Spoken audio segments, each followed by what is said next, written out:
दोस्तों, हरिद्वार से लगभग 20 किलोमीटर दूर बसा सीरमाली गांव अपनी हरियाली और शांति के लिए जाना जाता था। कुल मिलाकर ये गांव किसी स्वर्ग से कम नहीं लगता था। लेकिन इसी गांव में एक पुराना शमशान भी था। गांव के बुजुर्ग रात में पुराने शमशान की तरफ जाने से मना करते थे। कहा जाता था कि वहां अधूरी आत्माएं भटकती है। कई लोग रात में अजीब आवाज़ें सुनने का दावा भी किया करते थे और कुछ लोगों ने शमशान में सफ़ेद साया देखे जाने की बात भी कही थी। लेकिन गांव में ज़्यादातर युवा इन बातों को अंधविश्वास मानते थे। उन्हीं युवाओं में से एक था सौरभ, लगभग 25 साल का, शांत स्वभाव और बहादुर लड़का। उसे अपने दादाजी से बहुत लगाव था। दादाजी ने उसे बचपन से ही बड़े लाड प्यार से रखा था। दोनों हर शाम साथ बैठकर बातें करते थे। दादाजी उसे पुराने किस्से सुनाया करते थे और शमशान की रहस्यमयी घटनाओं का जिक्र भी किया करते थे। सौरभ हर बार मुस्कुराकर उन बातों को टाल देता था। उसे लगता था कि डर सिर्फ इंसान के मन में होता है, लेकिन उसे नहीं पता था कि बहुत जल्द उसकी सोच हमेशा के लिए बदलने वाली है और उसकी ज़िंदगी एक ऐसे डर में फंसने वाली थी जिससे निकलना लगभग नामुमकिन था। उसी दिन सुबह सब कुछ बिल्कुल नॉर्मल था। दादाजी हमेशा की तरह जल्दी उठ गए थे। उन्होंने आंगन में बैठ के चाय पी, सौरभ के साथ हंसी मजाक भी किया, लेकिन किसी को अंदाज़ा नहीं था कि ये उनकी आखिरी सुबह है। दोपहर होते होते अचानक उनकी तबीयत बिगड़ने लगी। परिवार वाले घबरा गए। गांव के लोग भी घर पहुंचने लगे। डॉक्टर को बुलाया गया, लेकिन डॉक्टर के पहुंचने से पहले ही दादाजी ने अंतिम सांस ले ली। घर में चीख पुकार मच गई। सौरभ अपने दादाजी के पास बैठकर रोने लगा। उसकी आंखों से आंसू रुकने का नाम नहीं ले रहे थे। उसे अभी भी विश्वास नहीं हो रहा था कि अब दादाजी कभी उससे बात नहीं करेंगे। पूरा गांव शोक में डूब गया। शाम तक अंतिम संस्कार की तैयारियां पूरी हो गई। लकड़ियां और बाकी सामान पुराने शमशान भेज दिया गया। सूरज धीरे धीरे पहाड़ों के पीछे छिपने लगा और उसी के साथ एक अनजाना साया भी जैसे सौरभ की किस्मत में उतर आया। दादाजी की अर्थी पूरे सम्मान के साथ उठाई गई। गांव के लोग राम नाम सत्य है बोलते हुए आगे बढ़ रहे थे। सौरभ कांपते हाथों से अर्थी को कंधा दिए हुए था। हर कदम के साथ उसका दिल भारी होता जा रहा था। करीब आधा घंटे बाद सभी लोग पुराने शमशान पहुंच गए। शमशान चारों तरफ ऊंचे पहाड़ों से घिरा हुआ था। वहाँ अजीब सी ठंडी हवाएं चल रही थी। सूरज लगभग डूब चुका था। आसमान का रंग गहरा नारंगी हो गया था। कुछ कोए पेड़ों पर बैठ के लगातार काम कर रहे थे। दादाजी की चिता तैयार की गई। सौरभ ने नम आंखों से उन्हें अंतिम प्रणाम किया और फिर कांपते हाथों से उनको मुखाग्नि दी। धीरे धीरे आग तेजी से फैलने लगी। लपटें आसमान की ओर उठने लगी। सब लोग चुपचाप खड़े थे। किसी के चेहरे पर कोई भाव नहीं था। बस जलती हुई लकड़ियों की आवाज़ सुनाई दे रही थी। और तभी कहीं दूर किसी अनजान पक्षी की भयानक चीख गूंज उठी। वो आवाज़ सुनकर कई लोगों ने एक दूसरे की तरफ घबराकर देखा। समय धीरे धीरे बीतता गया। चिता अब तेजी से जल रही थी। गांव के बुजुर्ग बार बार घड़ी देखने लगे। उन्होंने सौरभ को कहा कि अब चलना चाहिए। रात होने से पहले इस जगह से निकल जाना ही ठीक रहेगा। लेकिन सौरभ जाने का नाम नहीं ले रहा था। उसका मन दादाजी को अकेले छोड़ के जाने को नहीं हो रहा था। एक एक करके गांव वाले और परिवार वाले वापस लौटने लगे। कुछ रिश्तेदार भी चले गए। आखिर में सिर्फ 2 बुजुर्ग बचे। उन्होंने भी सौरभ को बहुत समझाया, लेकिन वो वहीं बैठा रहा। आखिरकार वे दोनों बुजुर्ग भी गांव लौट गए। अब पूरे शमशान में सिर्फ सौरभ और दादाजी की जलती हुई चिता रह गए थे। चारों तरफ ऐसा सन्नाटा था जैसे पूरी दुनिया रुक गई हो। ठंडी हवा अब पहले से कहीं ज़्यादा तेज चल रही थी। सौरभ चुपचाप आग की लपटों को देख रहा था। उसे बिल्कुल भी अंदाजा नहीं था कि कोई और भी है जो उसे देख रहा है। करीब 1 घंटे के बाद चिता की लपटें धीमी पड़ने लगी। सौरभ धीरे धीरे खड़ा हुआ। उसने हाथ जोड़कर दादाजी को आखिरी प्रणाम किया, फिर भारी कदमों से शमशान से बाहर चला गया। बाहर उसकी बाइक अकेली खड़ी थी। उसने जेब से चाबी निकाली और बाइक स्टार्ट की। जैसे ही वो सीट पर बैठा, उसे साफ महसूस हुआ कि पीछे से कोई और भी सीट पर बैठा है। बाइक का पिछला हिस्सा अचानक थोड़ा नीचे दब गया। सौरभ का दिल जोर जोर से धड़कने लगा। उसने तुरंत पीछे मुड़कर देखा, लेकिन पीछे कोई नहीं था। उसने खुद को समझाया कि शायद ये कोई उसका भ्रम है। उसने दोबारा आगे देखा, तभी उसके कान के बिल्कुल पास में किसी की बहुत ही धीमी सांसों की आवाज़ सुनाई दी। उसने कांपते हाथों से एक्सीलेटर घुमाया। बाइक तेजी से अंधेरी सड़क पर दौड़ पड़ी, लेकिन उसे बिल्कुल भी पता नहीं था कि शमशान की कोई अदृश्य चीज उसकी बाइक की पिछली सीट पर बैठ गई है। सौरभ ने पूरी रफ्तार से बाइक गांव की ओर दौड़ा दी। रास्ता बिल्कुल सुनसान था। चारों तरफ घना अंधेरा फैल चुका था। पेड़ों की परछाइयां सड़क पर अजीब आकृतियां बना रही थी। उसे बार बार ऐसा महसूस हो रहा था कि पीछे कोई बैठा है। बाइक का संतुलन भी पहले जैसा नहीं लग रहा था। उसने हिम्मत करके फिर से शीशे में देखा। लेकिन वहाँ सिर्फ काला अंधेरा दिखाई दे रहा था। तभी अचानक बाइक का इंजन अपने आप धीमा पड़ने लगा। उसने एक्सीलेटर को और बढ़ाया, लेकिन बाइक जैसे किसी अदृश्य ताकत ने दबा रखी थी। उसके कानों में फिर से एक बहुत ही हल्की फुसफुसाहट सुनाई दी। ऐसा लग रहा था कोई उसका नाम ले रहा हो। वो घबराकर इधर उधर देखने लगा, लेकिन सड़क पर उसके अलावा कोई नहीं था। ठंडी हवा अब बर्फ जैसी हो रही थी। उसके हाथ कांपने लगे, लेकिन उसने किसी तरह खुद को संभाला और आगे बढ़ता रहा। उसे बिल्कुल भी अंदाजा नहीं था कि डर की असली शुरुआत तो अभी बाकी थी। करीब 10 मिनट बाद वो गांव की सीमा तक पहुंच गया। जैसे ही पहली गली दिखाई दी, बाइक एकदम सामान्य चलने लगी। किसी के पीछे बैठे होने का एहसास अचानक गायब हो गया। सौरभ ने राहत की सांस ली। उसे लगा शायद ये सब उसके दुख और थकान का असर था। वो सीधे अपने घर पहुंचा। घर के बाहर अभी भी रिश्तेदार बैठे हुए थे, सब शोक में डूबे हुए थे। किसी ने उससे पूछा कि इतनी देर क्यों हो गई। सौरभ ने सिर्फ इतना ही कहा कि वो दादाजी के पास थोड़ी देर और रुकना चाहता था। उसने बाइक आंगन में खड़ी कर दी। जैसे ही वो घर के अंदर जाने लगा, उसे लगा कि किसी ने उसके कंधे को बहुत हल्के से छुआ है। वो तुरंत पीछे पलटा, लेकिन वहां पर कोई नहीं था। आंगन पूरी तरह खाली था। उसने सोचा शायद उसका भ्रम होगा, लेकिन उसकी नज़र बाइक की पिछली सीट पर पड़ी। वहां शमशान की राख जैसा एक ताज़ा निशान बना हुआ था। रात धीरे धीरे और गहरी होती चली गई।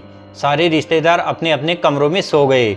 सौरभ की आंखों में नींद बिल्कुल नहीं थी। वो दादाजी की पुरानी चारपाई के पास बैठा था। कमरे में उनकी छड़ी, चश्मा और पुरानी घड़ी थी। उन्हें देखकर उसकी आंखें फिर भर आई। तभी दीवार पर लगी घड़ी ने रात के 12 बजने का संकेत दिया।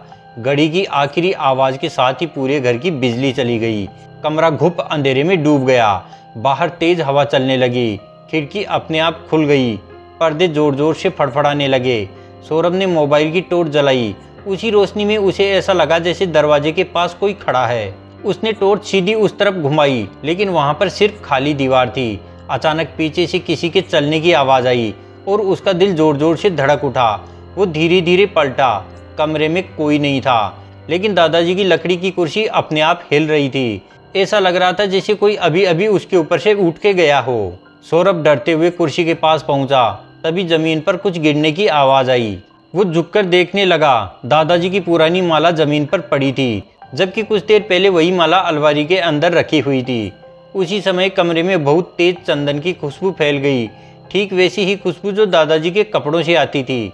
सौरभ की आंखों में आंसू आ गए। उसे लगा कि शायद दादाजी की आत्मा उससे मिलने आई है। लेकिन अगले ही पल कमरे के कोने से किसी की बहुत डरावनी हंसी सुनाई दी। वो आवाज़ दादाजी की बिल्कुल नहीं थी। उस हंसी को सुनकर सौरभ का खून जम गया। मोबाइल की टॉर्च एकदम से बंद हो गई और कमरा फिर से अंधेरे में डूब गया। सौरभ घबराकर कमरे से बाहर भागा।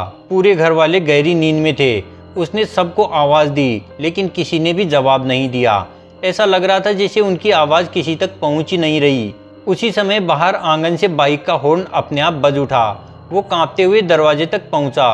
बाइक की हेडलाइट अपने आप जल रही थी। उसकी पिछली सीट पर इस बार कोई अदृश्य नहीं था, बल्कि सफ़ेद कपड़ों में एक धुंधली आकृति कुछ सेकंड के लिए दिखाई दी।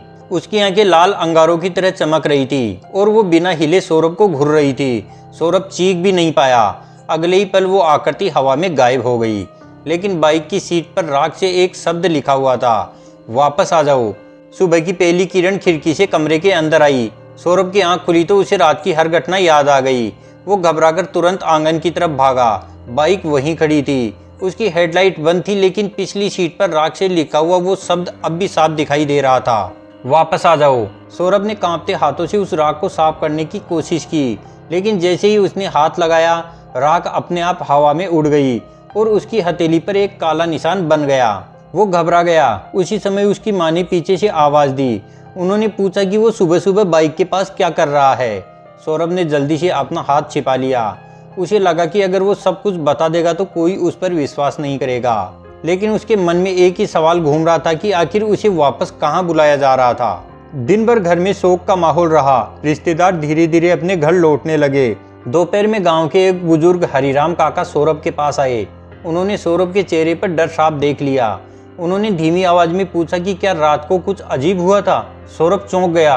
उसने पहले कुछ नहीं कहा, लेकिन हरिराम काका ने उसका हाथ पकड़ लिया।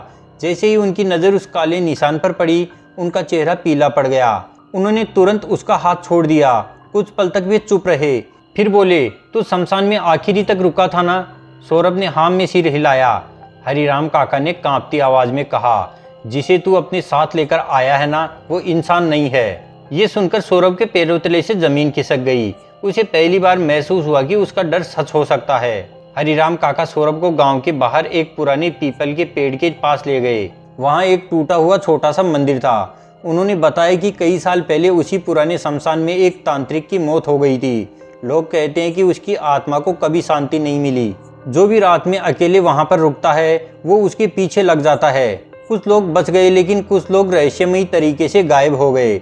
सौरभ की सांसें तेज होने लगी। उसे दादाजी की कही हुई बातें याद आने लगी। दादाजी हमेशा कहते थे कि पुराने शमशान में रात होने से पहले लौट आना, लेकिन उसने कभी उनकी बात पर विश्वास नहीं किया। हरिराम काका ने गंभीर आवाज में कहा, अगर आज रात फिर वह तुझे दिखाई दे तो उसके पीछे मत जाना, चाहे वो किसी भी रूप में क्यों ना आए। सौरभ ने सिर हिलाया, लेकिन किस्मत उसके लिए कुछ और ही तय कर चुकी थी। रात होते ही फिर वही अजीब सन्नाटा पूरे गांव में फैल गया। सौरभ ने अपने कमरे का दरवाजा बंद कर लिया। वो जागता रहा। घड़ी ने जैसे ही 12 बजाए, कुत्ते जोर जोर से भौंकने लगे। अचानक पूरे घर में फिर से बिजली चली गई। इस बार सौरभ पहले से तैयार था। उसने मोबाइल की टॉर्च जला ली। तभी बाहर से किसी ने बहुत धीमी आवाज में पुकारा, सौरभ बेटा। ये आवाज बिल्कुल उनके दादाजी जैसी थी। उसकी आंखों में आंसू आ गए।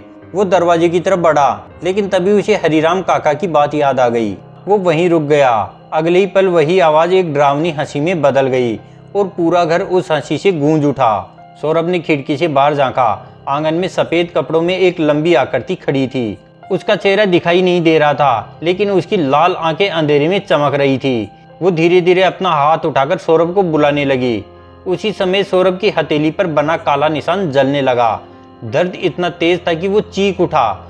उसकी चीख सुनते ही वो आकृति अचानक हवा में गायब हो गई। लेकिन अगले ही पल किसी ने घर के मुख्य दरवाजे को जोर जोर से खटखटाया।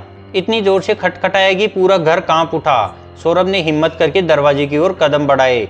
जैसे ही उसने कुंडली पकड़ी, उसे दूसरी तरफ से दादाजी की आवाज सुनाई दी, दरवाजा मत खोलना, वहां मैं नहीं हूँ। सौरभ के हाथ दरवाजे की कुंडी पर ही जम गए, लेकिन बाहर से कोई लगातार दरवाजा खटखटा रहा था।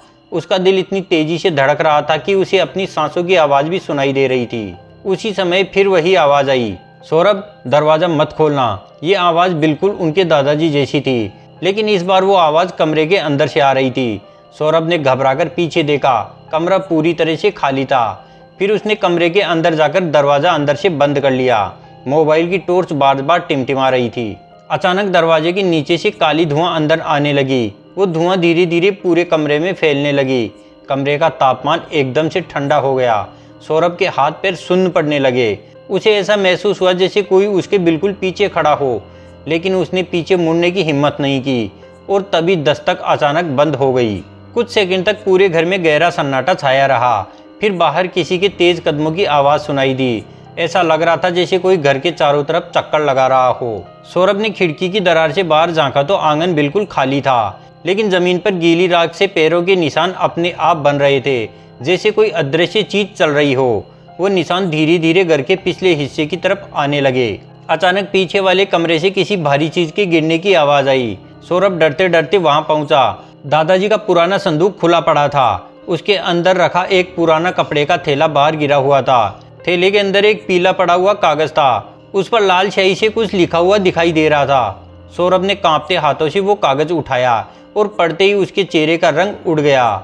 उस कागज पर लिखा था कि कई साल पहले उसी पुराने शमशान में एक तांत्रिक ने अमर होने का अनुष्ठान किया था, लेकिन अनुष्ठान अधूरा रह गया और उस तांत्रिक की मृत्यु उसी अग्निकुंड के पास हो गई। मरते समय उसने शाप दिया था कि जो भी इंसान रात में उसकी चिता वाली जगह के पास अकेला रहेगा, वो उसकी परछाई बन जाएगा। उसकी आत्मा उस इंसान के साथ घर तक जाएगी और 7 रातों के भीतर उसे वापस शमशान बुला लेगी। अगर वो वापस नहीं आया तो वो उसके पूरे परिवार को अपना शिकार बना लेगी। सौरभ के हाथ कांपने लगे। उसे याद आया कि वो दादाजी की चिता के पास सबसे आखिरी समय तक रुका था। उसकी हथेली का काला निशान अब पहले से ज्यादा बड़ा हो चुका था और उसमें तेज जलन होने लगी थी। तभी कमरे की दीवार पर किसी ने नाखूनों से लंबी खरोंच मार दी।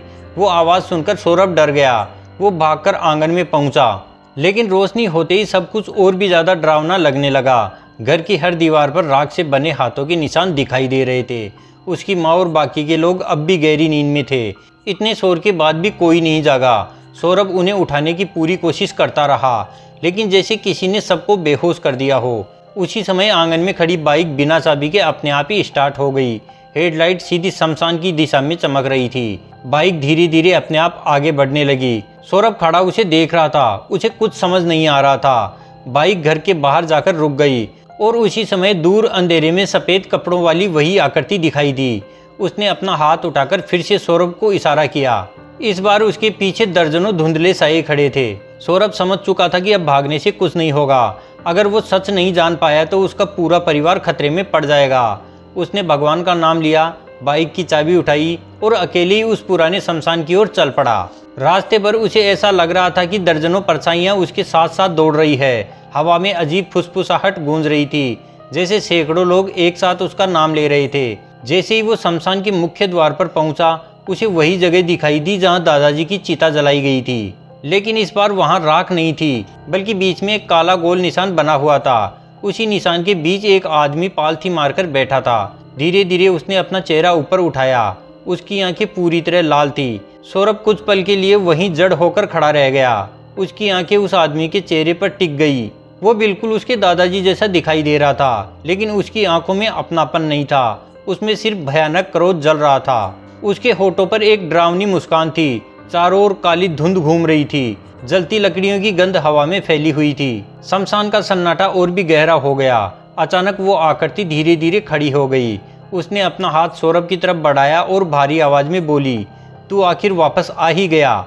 सौरभ का पूरा शरीर कांपने लगा, लेकिन उसने हिम्मत करके कहा, तुम मेरे दादाजी नहीं हो।